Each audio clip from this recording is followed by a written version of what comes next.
Militairement brillant, moralement ignoble et stratégiquement raté, que va faire Trump?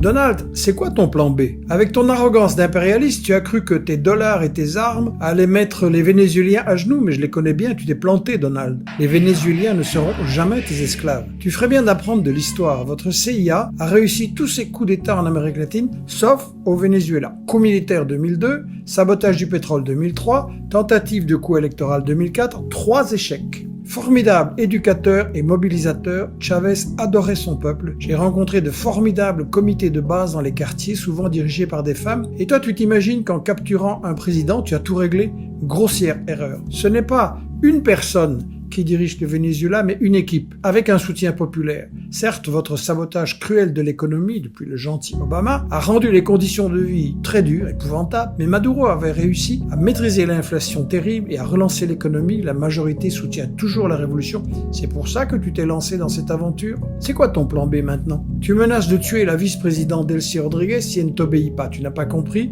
que ces révolutionnaires n'ont pas peur de toi, ils sont prêts à mourir? Tu menaces de bombarder à nouveau. Certes, tu provoquerais de terribles dégâts et souffrances, mais tu pourras jamais contrôler le pays et voler le pétrole sans déployer tes troupes au sol. Tes généraux ont dû te le dire, une invasion terrestre serait un enfer. Une guérilla urbaine dans le centre de Caracas, entourée de ces quartiers populaires dans les collines? Tu bluffes, Donald. Depuis des mois, tu racontes que tu vas installer au pouvoir Machado qui offrira le pétrole à Exxon. Les médias nous ont depuis longtemps répété que Maduro aurait triché et que Machado disait « j'ai eu 70% des voix ». Tous les connaisseurs du pays savaient que c'était faux. Et maintenant, que nous dis-tu, Donald? Que Machado ne peut être présidente car, je te cite, elle n'a pas assez de soutien. Pardon?